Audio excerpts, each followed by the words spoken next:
എന്റെ ഭക്തി നിങ്ങൾക്ക് അളക്കാനുള്ള ഒരു അവകാശമില്ല. എന്റെ ഭക്തി ഞാൻ അളന്നോളാം. എന്റെ ഭക്തി ഞാൻ അളക്കും. സുധിയുടെ ഭക്തി സുധി അളക്കും. സ്മൃതിയുടെ ഭക്തി സ്മൃതി അളക്കും. ഇവിടെ ചർച്ച ചെയ്യുന്ന വിഷയം ഒരു ഹിന്ദുക്കളുടെ വിഷയമാണ്.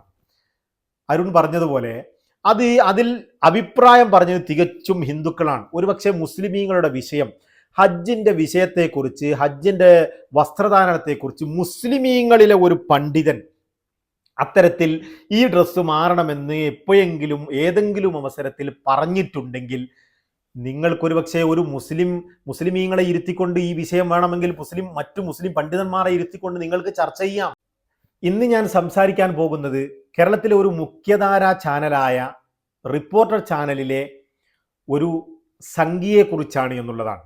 നമ്മുടെ മതേതര കേരളത്തിൽ അല്ലെങ്കിൽ ഈ മതേതര ഇന്ത്യയിൽ പ്രവർത്തിക്കുന്ന, മതേതര രീതിയിൽ വാർത്തകൾ അവതരിപ്പിക്കാൻ കടമയുള്ള, പ്രത്യേകിച്ച് നമ്മുടെ കേരളത്തിൽ ഇത്തരത്തിൽ ഉത്തരേന്ത്യയിൽ പോലെ ഒരു മതപരമായ രീതിയിൽ സംഘി ചായ്വോടുകൂടി ഒന്നും പ്രവർത്തിക്കുന്ന ഒരു ചാനലും തന്നെ ഇല്ല എന്ന നിലക്ക് അവരുടെ പ്രത്യേക ചാനലായ ജനം TV പോലെ ഉള്ളത് ഒഴികെ കഴിഞ്ഞാൽ മുഖ്യധാരാ ചാനലുകളൊന്നും ആ ഒരു രീതിയിൽ പ്രവർത്തിക്കുന്നില്ല. ഒരുപക്ഷെ ഉള്ളിൽ കൂടിയൊക്കെ ചില രീതിയിൽ പ്രവർത്തിക്കുന്നുണ്ടായേക്കാമെങ്കിലും ബാഹ്യമായി അത്തരത്തിലുള്ള പ്രവർത്തനം ഇല്ലെന്നിരിക്കെ ഈ അടുത്ത് റിപ്പോർട്ടർ ചാനലിൽ ഒരു സംഘി, കൃത്യമായ ഒരു സംഘിയുടെ ഒരു നിയമനമുണ്ടായി. അന്ന് തന്നെ ഞാനിങ്ങനെ ചിന്തിച്ചിട്ടുണ്ട്, എന്തിനാണ് ഇത്തരത്തിൽ ഒരു വ്യക്തിയെ ഒരു മുഖ്യധാരാ ചാനൽ ഇങ്ങനെ തികച്ചും സംഘി ഫാസിസ്റ്റ് ആശയങ്ങൾ പറയാൻ വേണ്ടി ഇങ്ങനെ നിയമനം നടത്തിയത് എന്നൊക്കെ ഞാനിങ്ങനെ ചിന്തിച്ചിട്ടുണ്ട്. ഒരുപക്ഷെ അവരുടെ ബിസിനസ് ട്രിക്ക് ആയിരിക്കാം, സംഘികളെയും കൂടി ആ ചാനൽ കാണാൻ വേണ്ടി. ഏതായാലും അവരുടെ ജനം TV ഒന്നും കാണുന്നില്ല, അപ്പോൾ അവരും കൂടി കാണാൻ വേണ്ടി അവരെയും കൂടി ക്ഷണിക്കുന്ന രീതിയിലേക്ക് അവരുടെ ഒരു ബിസിനസ് ട്രിക്ക് എന്നോണം അങ്ങനെ ചെയ്യുന്നതായിരിക്കാം എന്നൊക്കെ ഞാനിങ്ങനെ കരുതി. പക്ഷേ ഇന്നലെ ഒരു ചർച്ച നടന്നു ഈ ചാനലിൽ. അതായത് നമുക്കറിയാം, ഈ സ്വാമി സച്ചിദാനന്ദ, അതായത് ഈ ശിവഗിരി മണ്ഡപത്തിലെ ഒരു സ്വാമിയാണ് ഈ സ്വാമി സച്ചിദാനന്ദ. അതിൻ്റെ നേതൃത്വം വഹിക്കുന്ന ഒരു വലിയൊരു പുരോഹിതനാണ് എന്ന് വേണമെങ്കിൽ പറയാം. അപ്പോൾ അത്തരത്തിലുള്ള ഈ ഹിന്ദു മതത്തിലെ ഒരു സ്വാമി സച്ചിദാനന്ദ, അദ്ദേഹം അവിടെ നടക്കുന്ന ഒരു മണ്ഡപത്തിലെ ഒരു പരിപാടിക്ക് ഇവിടെ സംസാരിക്കുമ്പോൾ പറഞ്ഞു, ഈ പുരുഷന്മാർ ക്ഷേത്ര ദർശനം നടത്തുമ്പോൾ ഈ ഷർട്ട് ഇട്ടുകൊണ്ട് തന്നെ നടത്തണം, അതാണൊരു പുരോഗമനം, ഇതിലൊക്കെ ഒരു മാറ്റം വരേണ്ട സമയമായി എന്ന് പറഞ്ഞു. അതിനുശേഷം പ്രസംഗിച്ച മുഖ്യമന്ത്രിയും ഈ അഭിപ്രായം തന്നെ രേഖപ്പെടുത്തി. അതായത് ഇതിൽ സ്വാമിയുടെ അഭിപ്രായം സപ്പോർട്ട് ചെയ്തുകൊണ്ട് മുഖ്യമന്ത്രിയും പറഞ്ഞു, ഷർട്ട് അയച്ചിട്ടുകൊണ്ട് ക്ഷേത്രങ്ങൾ ദർശനം നടത്തുന്ന ഒരു രീതിയൊക്കെ മാറ്റേണ്ട സമയമായി. സ്വാമിയുടെ ഈ പുരോഗമനപരമായ ഈ ചിന്തയെ, ഈ ആശയത്തെ ഞാനും പിന്താങ്ങുന്നു, ഇത് പണ്ടെങ്ങാനും നടപ്പാക്കേണ്ട ഒരു വിഷയമാണെന്ന രീതിയിൽ മുഖ്യമന്ത്രിയും സപ്പോർട്ട് ചെയ്തു. ഇത് ഒരു വിശ്വാസത്തിൻ്റെ വിഷയമായതുകൊണ്ട് തന്നെ ഞാനിതിൽ അഭിപ്രായം പറയുന്നില്ല. ഞാൻ ഇവർ പറഞ്ഞ വിഷയവും ഈ വിഷയം ചർച്ച ചെയ്തുകൊണ്ടാണ് ഈ റിപ്പോർട്ടർ ചാനലിലെ ഡോക്ടർ അരുൺ കുമാറും അതുപോലെ തന്നെ ഈ ഡോക്ടർ അരുണും സുജയ പാർവതിയും അടങ്ങുന്ന സംഘം ഈ വിഷയമാണ് ചർച്ച ചെയ്യുന്നത്.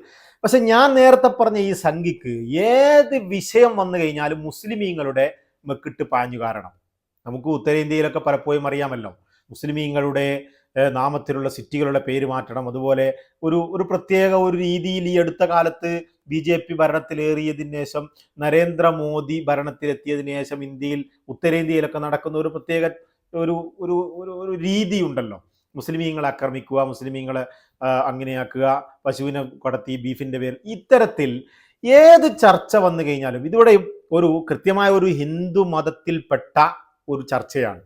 അതിൽ കൃത്യമായി മറുപടി പറഞ്ഞവരൊക്കെ ഒരു ഹിന്ദു ആശയം വെച്ചു പുലർത്തുന്ന ഹിന്ദുക്കളായ ഈ ഭക്തന്മാരോ അല്ലെങ്കിൽ സ്വാമിമാരോ ആയ ആളുകളാണ്. ഒരുപക്ഷെ നമുക്ക് ഇതിൽ അഭിപ്രായം പറഞ്ഞ മുഖ്യമന്ത്രിയെയും സ്വാമിയെയും അതുപോലെ തന്നെ ഈ ചർച്ചയ്ക്കിരിക്കുന്ന ഡോക്ടർ അരുണിനെ പോലും ഒരു ഹിന്ദു മതവിശ്വാസിയാണ്. അദ്ദേഹം തന്നെ പറയുന്നത്, ഞാനൊരു ഭക്തൻ എന്ന നിലക്ക് എനിക്ക് ഈ ഷർട്ട് ഇട്ടുകൊണ്ട് ക്ഷേത്ര ദർശനം നടത്താമെന്ന രീതിയിലുള്ള അഭിപ്രായമാണ് എനിക്കുള്ളത്. പക്ഷെ ഈ സംഘിക്ക്, സുജയ്യ പാർവതിക്ക് എങ്ങനെയെങ്കിലും, അപ്പോൾ അവൾ ചോദിക്കുകയാണ്, മുസ്ലിമീങ്ങൾ ഈ പള്ളിയിൽ നമുക്ക് പുരോഗമനം ഉണ്ടാക്കിയാൽ എന്താ, മുസ്ലിമീങ്ങൾ എന്തിനാണ് ഈ സ്ത്രീകളും പുരുഷന്മാരും വെവ്വേറെ പോകുന്നത്, അവരൊക്കെ ഒന്നായി പള്ളിയിൽ പ്രവേശിച്ചാൽ പോരെ എന്ന് ഈ പറയുന്നു. അതിനെതിരെ അരുൺ കണക്കിന് കൊടുത്തു എന്നുള്ളതാണ് നമുക്ക് ആദ്യം ആ പറയുന്നതെന്ന് കേൾക്കാം. എല്ലായിടങ്ങളിലും അങ്ങനെയാണെങ്കിൽ, അതായത് ഈ നിസ്കാരത്തിനായാലും ഒക്കെ പള്ളികളിലും സ്ത്രീകൾക്ക് ഒരേപോലെ ഒരേ സമയത്ത് കയറാനൊക്കെയുള്ള അനുമതി, അങ്ങനെ ഒരു പുരോഗമനപരമായ ഒരു ചിന്തയിലേക്ക് നമ്മൾ പോകേണ്ടത്. ചർച്ച ചെയ്തുകൊണ്ടിരിക്കുന്ന വിഷയം അല്ല, ഈ വിഷയം കൂടി ചർച്ച ചെയ്യാമല്ലോ. ആ വിഷയം ആരാപ്പ പറഞ്ഞത്? അല്ല, ഞാൻ പറഞ്ഞതാണ് താങ്കളോട്. താങ്കൾ ഇത്രയും പുരോഗമനപരമായി ചിന്തിക്കുന്ന ഒരാളായതുകൊണ്ട് ആ വിഷയത്തിൽ അഭിപ്രായം കൂടി അറിയാൻ. സ്വാമി സച്ചിദാനന്ദം പറഞ്ഞ മുഖ്യമന്ത്രി പറഞ്ഞ വിഷയമല്ലേ? അല്ല, അത് എനിക്ക് മനസ്സിലായി. താങ്കൾ പക്ഷേ പറഞ്ഞു വന്നപ്പോൾ ഹിന്ദു മതത്തിൽ മാത്രം ഒട്ടും പുരോഗമനമില്ലാത്ത ഏറ്റവും കൂടുതൽ പുരോഗമനം ഉണ്ടായത് അത് താങ്കൾ പക്ഷേ പറഞ്ഞില്ലല്ലോ. താങ്കൾ പറഞ്ഞു വന്ന് ക്ലോസ് ചെയ്യാൻ ശ്രമിച്ചത് എങ്ങനെയാണ്? ഇതൊക്കെ മാറ്റിമറിക്കേണ്ടതാണ്, മാറ്റിമറിക്കേണ്ടതാണ്. അവകാശം ഏറ്റെടുക്കുക. ഞാനൊരു ഹിന്ദു അല്ലേ ആ അർത്ഥത്തിൽ? ഹിന്ദു ആണെങ്കിൽ ഹിന്ദു വിശ്വാസങ്ങളെ മാനിക്കുന്ന, താങ്കൾ പറഞ്ഞല്ലോ ഷർട്ട് കൊണ്ട് അമ്പലത്തിൽ പോകാറില്ല എന്ന്. താങ്കൾ അവസാനം ക്ഷേത്രത്തിൽ പോകുന്നത് തന്നെ ഏറ്റവും കൂടുതൽ പോയത് അമ്മയുടെ കൂടെ നിർബന്ധപൂർവ്വം പോയതാണ്. അതെങ്ങനെ നിങ്ങൾക്ക് പറയാൻ പറ്റും? താങ്കൾ പറഞ്ഞത് എനിക്കറിയാം. ഞാൻ സത്യസന്ധമായ നിർബന്ധപൂർവ്വം എന്നൊക്കെ നിങ്ങൾക്ക് എങ്ങനെ പറയാൻ പറ്റുന്നത്? അത് തികച്ചും വ്യക്തിപരമായിട്ടുള്ള എല്ലായിടങ്ങളിലും പുരോഗമനം. ശബരിമലയിൽ പോകുന്ന സമയത്ത് എനിക്ക് വളരെ താല്പര്യമുള്ളൊരു ക്ഷേത്രമാണ്. അപ്പോൾ അതാണ്, ഏത് വിഷയം വന്നു കഴിഞ്ഞാലും മുസ്ലിമീങ്ങളുടെ മെക്കിട്ട് കയറുക എന്നുള്ള ഒരു കൃത്യമായ അജണ്ടയോടുകൂടി ഒരു അപ്പോയിൻമെന്റ്, ഇത് കേരളത്തിന് ആവശ്യമാണോ? ഈ സുജയ്യ പറയാണ് അങ്ങനെയാണെങ്കിൽ പള്ളിയിൽ സ്ത്രീകളും പുരുഷന്മാരും ഒന്നായിട്ട് കയറിയാൽ പോയി. അപ്പോൾ അരുൺ ചോദിക്കുന്നു, ഈ വിഷയം ഇവിടെ നമ്മൾ ചർച്ച ചെയ്യുന്നുണ്ടോ? എന്തൊരു അസംബന്ധമാണിത്. ഏതോ ഒരു വിഷയം സ്വാമി സച്ചിദാനന്ദ ക്ഷേത്ര ദർശനത്തിന് ഷർട്ടൂരേണ്ടതില്ലെന്ന് പറഞ്ഞ അഭിപ്രായം ചർച്ച ചെയ്യുമ്പോഴാണ്, എന്നാൽ പിന്നെ ഈ വിഷയവും കൂടി ചർച്ച ചെയ്തുകൂടെ, നമുക്ക് അവിടെയൊക്കെ പുരോഗമനമാക്കിക്കൂടെ എന്നൊക്കെ ചോദിച്ച് വേറെ ഒരു മതത്തെ കൃത്യമായി ഏത് വിഷയം വരുന്ന സമയത്തും ഈ മുസ്ലിമീങ്ങളെ, ഇസ്ലാമിനെ ആക്രമിച്ചുകൊണ്ട് അവിടെ ഒരു രീതിയിലുള്ള ഒരു മുസ്ലിമീങ്ങളുടെ മെക്കിട്ട് കയറുക എന്ന കൃത്യമായ അജണ്ടയോടുകൂടി പ്രവർത്തിക്കുന്ന ഒരു വിഷം ചീറ്റുന്ന ഒരാൾ ഒരു മുഖ്യധാരാ ചാനലിൽ, നമുക്കറിയാം വയനാട് ദുരന്തമൊക്കെ നടന്ന സമയത്ത് പരസ്യമൊക്കെ ഒഴിവാക്കിക്കൊണ്ട് ദിവസങ്ങളോളം സംപ്രേഷണം ചെയ്യുകയും ജനങ്ങളെ അടുപ്പിക്കുകയൊക്കെ ചെയ്ത് വലിയ റേറ്റിംഗ് കൂട്ടിയ ഒരു ചാനലാണ് ഈ റിപ്പോർട്ടർ ചാനൽ എന്ന് പറയുന്നത്. ഡോക്ടർ അരുണിന്റെ പ്രവർത്തനങ്ങൾ പലപ്പോഴും മികവുറ്റതായി എനിക്ക് പോലും തോന്നാറുണ്ട്. ഞാൻ ആ സമയത്തങ്ങളിലൊക്കെ അദ്ദേഹത്തിൻ്റെ ചില റിപ്പോർട്ടുകളും അദ്ദേഹത്തിൻ്റെ ചില അവതരണങ്ങളും അവതരണ രീതികളും ശൈലികളും ഒക്കെ ഉൾക്കൊള്ളുകയും അംഗീകരിക്കുകയും ബഹുമാനിക്കുകയൊക്കെ ചെയ്യുന്ന ഒരാളാണ്. പക്ഷെ ഈ ഒരു അപ്പോയിൻമെന്റ് ഇത്തരത്തിൽ കേരളത്തിലെ എല്ലാ വിഭാഗം ജനങ്ങളും കാണുന്ന ഒരു ചാനലിൽ ഇത്തരത്തിലൊരു കൃത്യമായി സംഘീയ ആശയം വെച്ച് പുലർത്തുന്ന, ഇസ്ലാമിനെ ഏത് രീതിയിലും ആക്രമിക്കണമെന്ന് ഒരു ഹിന്ദു വിശ്വാസികൾക്കിടയിൽ തന്നെ ഒരു ചർച്ച വന്നു കഴിഞ്ഞാൽ അവിടെയും മുസ്ലിമീങ്ങളുടെ മേലെ ഇസ്ലാമോഫോബിയ എന്നൊക്കെ നമ്മൾ പറയുന്ന രീതിയിൽ ഏതിനെയും മുസ്ലിമീങ്ങളുടെ വലിച്ചിട്ട് കൊണ്ട് ചർച്ച ചെയ്താൽ മാത്രമേ അതൊക്കെ പൂർണ്ണമാകൂ, അതിനെയൊക്കെ താരതമ്യം ചെയ്താൽ മാത്രമേ പൂർണ്ണമാകൂ എന്ന് വിശ്വസിക്കുന്ന ഒരു സ്ത്രീ എന്തിനാണ് ഇങ്ങനെ ഒരു മുഖ്യധാരാ ചാനൽ? നിങ്ങൾ പറ. എനിക്കിതൊരു നല്ല രീതിയായി തോന്നിയിട്ടില്ല. ഏതായാലും ഇത് ചർച്ച ചെയ്തുകൊണ്ടിരിക്കുമ്പോൾ ഇവര് തന്നെ അരുൺ കൃത്യമായി കൊടുക്കുന്നുണ്ട്. ആ ഒരു വാക്ക് കുറച്ചുകൂടി കേൾക്കാം. ബന്ധപ്പെട്ടുകൊണ്ട് ഏത് മതത്തിലെ അനാചാരം ഒന്ന് ചൂണ്ടിക്കാണിക്കും. വസ്ത്രവുമായി ബന്ധപ്പെട്ടുള്ള അനാചാരം എന്ന് പറയുന്നത്, താങ്കൾ ഇപ്പോൾ പറയുന്നത് ഈ തരത്തിൽ ഷർട്ടിടാതെ പോയാൽ, ഷർട്ടിട്ട് പോയുള്ള ദർശനമാണ് യഥാർത്ഥത്തിൽ നല്ലത്. വിശേഷിപ്പിക്കരുതേ, താങ്കൾ ഭക്തനെന്ന് വിശേഷിപ്പിക്കരുത്. താങ്കളുടെ ഭക്തിയുടെ അളവുകോൽ എന്താണെന്ന് എനിക്കറിയാം. താങ്കൾ ഞാൻ അളക്കാനൊന്നും ലോകത്തുള്ള ആൾക്കാരുടെ മുഴുവൻ ഭക്തി മീറ്റർ ഞാൻ എന്തായാലും ഇല്ലില്ല. ആ മീറ്റർ കൊണ്ട് നടക്കുന്ന പാർട്ടി ഒരിക്കലും. താങ്കൾ അനാവശ്യ കാര്യങ്ങൾ എന്റെ വായിലേക്ക് ഒന്ന് നോക്കട്ടെ. സംസാരിക്കാൻ താല്പര്യമില്ല. താങ്കളുടെ നിങ്ങളാണ് പറഞ്ഞത് എന്റെ ഭക്തി നിർബന്ധപൂർവ്വമാണ്, എന്റെ ഭക്തി ഇതാണ്, പുരോഗമനപരമാണ്. ഞാൻ പ്രേക്ഷകരോട് പറയുകയാണ്, പുരോഗമനപരമാണ് എന്നുള്ള ഞാൻ നിലപാട് എടുത്തപ്പോൾ തന്നെ അതെങ്ങനെയാണ് പുരോഗമനപരം എന്ന് പറയുന്നത് എന്ന് പറഞ്ഞ് എന്റെ അഭിപ്രായം മറ്റൊന്നാക്കി സ്ഥാപിക്കാൻ ആദ്യം ശ്രമിച്ചത് താങ്കളല്ലേ? ഞാൻ പറഞ്ഞത് വസ്തുതാപരമായിട്ടല്ലേ? ഞാൻ വസ്തുതാപരമായി എല്ലാ മതങ്ങളെക്കുറിച്ചും ചർച്ച ചെയ്യാൻ കഴിയണം. അതാണ് പുരോഗമനം. എല്ലാ മതങ്ങളെക്കുറിച്ചും, എല്ലാ മതങ്ങളിലും പുരോഗമനം വരണം. എല്ലാ മതങ്ങളിലും പുരോഗമനം വരണം. എല്ലാ മതങ്ങളിലും പുരോഗമനം വരണം.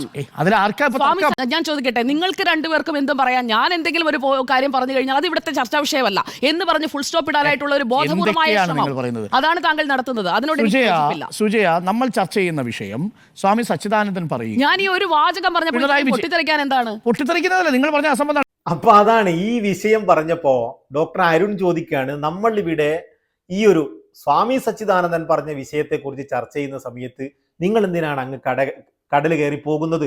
എന്നൊക്കെ പറയുമ്പോൾ ഈ സ്ത്രീക്ക് വളരെ ഹീറ്റാവുകയും ചൂടാവുകയും നിങ്ങൾക്ക് ഭക്തിയില്ല, നിങ്ങൾ അമ്പലത്തിൽ പോകുന്നത് എന്തിനാണ്, ഇങ്ങനെയാണ്, നിങ്ങളെ ഭക്തനെന്ന് വിശേഷിപ്പിക്കരുത് എന്നൊക്കെ പറഞ്ഞ് വ്യക്തിപരമായി ചിലപ്പോൾ അരുൺ പറഞ്ഞിരിക്കാം, ഞാൻ ആ അമ്മയെ നിർബന്ധിച്ചത് കൊണ്ടാണ് ക്ഷേത്രത്തിൽ പോയതെന്നൊക്കെ ഒരു സ്വകാര്യ നിമിഷത്തിൽ ചിലപ്പോൾ പറഞ്ഞിരിക്കാം. പക്ഷെ അത്തരത്തിൽ സ്വകാര്യമായി പറഞ്ഞ വിഷയം പോലും ഈ സ്ത്രീക്ക് ദേഷ്യം പിടിച്ചുകൊണ്ട് ഒരു പൊതുമധ്യത്തിൽ പറയുകയും നിങ്ങൾ ഭക്തനല്ല, നിങ്ങൾ അങ്ങനെ പോയതാണ്, അമ്മയുടെ നിർബന്ധത്തിന് പോയതാണ് എന്നൊക്കെ പറഞ്ഞ് കൃത്യമായി മുസ്ലിമീങ്ങളെ ടാർഗറ്റ് ചെയ്യാൻ ഏത് വിഷയത്തിലും ഇസ്ലാമിനെ ഉന്നം വെച്ചുകൊണ്ട് ചർച്ച ചെയ്യണമെന്ന് വിചാരിക്കുന്ന, അതിനെ വലിച്ചു കീറണമെന്ന്, അതിനുള്ള സമയം കണ്ടെത്തണമെന്ന്, അതിന് ഈ ഒരു മുഖ്യധാരാ മാധ്യമം ഉപയോഗപ്പെടുത്താൻ അനുവദിക്കാത്തത് കൊണ്ട് തന്നെ ഈ അരുണിനെ ചീത്ത പറയുന്ന ഒരു രംഗമാണ് നിങ്ങൾ കണ്ടത്. ഈ സ്ത്രീക്ക് വളരെ ദേഷ്യപ്പെടുകയും അങ്ങനെ അവിടെ മുസ്ലിമീങ്ങളും എന്തുകൊണ്ട് സ്ത്രീകൾ പുരുഷന്മാരും ഒന്നായി പള്ളിയിൽ കയറുന്നില്ല എന്നൊക്കെ പറഞ്ഞ് ഈ സ്ത്രീ വളരെ അരുൺകുമാറിന് ഈ ഹിന്ദു അല്ലെന്ന് വരെ ഈ സ്ത്രീ പറഞ്ഞു കഴിഞ്ഞു. നിങ്ങളെ ഹിന്ദു എന്നും ഭക്തനെന്നും വിശേഷിപ്പിക്കരുതെന്ന് പറയുമ്പോൾ നിങ്ങളൊരു ഹിന്ദു ആണെങ്കിൽ ഇത്തരത്തിൽ ചർച്ച ചെയ്യില്ല എന്ന് തന്നെയാണ് പറയുന്നത്. എന്നാൽ അരുൺ പറയുന്നു ഞാനൊരു ഹിന്ദുവാണ്, ഞാനൊരു ഭക്തനാണ്, എൻ്റെ ഭക്തി അളക്കാൻ നിങ്ങൾ ആരാണ് എന്ന് കൃത്യമായി ചോദിക്കുകയാണ്. ഏതായാലും ഈ സ്ത്രീ നാണം കെട്ടു എന്നല്ലാതെ മറ്റൊന്നും പറയാനില്ല. കൃത്യമായി എവിടെയാണ് ഇത് ഇങ്ങനെ ഒരു അനാചാരം നടക്കുന്നത് പറയൂ എന്ന് ലാസ്റ്റ് ഒന്ന് പറയുന്നുണ്ട്, അതുകൂടി ഒന്ന് കേൾക്കാം. അപ്പോൾ ഈ സ്ത്രീ ഒറിജിനലായി വിഷം ചീറ്റുന്നുണ്ട്, അതുകൂടി കേട്ട് നമുക്ക് വീഡിയോ വൈൻഡപ്പ് ചെയ്യാം.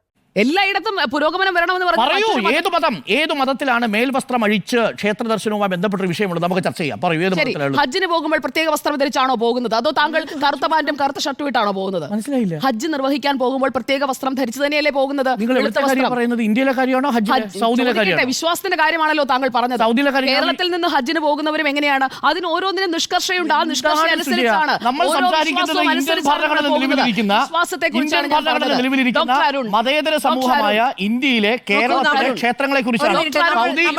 മലയാളിയായ ഒരു മതപരമായ ഒരു റിലീജിയസ് ആയ ഒരു രാജ്യത്തിലെ ഒരു ആചാരത്തെ കുറിച്ച് കേരളത്തിൽ ഇരുന്ന് ഞാൻ ഹജ്ജിലെ ഡ്രസ്സ് മാറണമെന്ന് പറയുന്നത് എന്താ സംബന്ധമാണ്?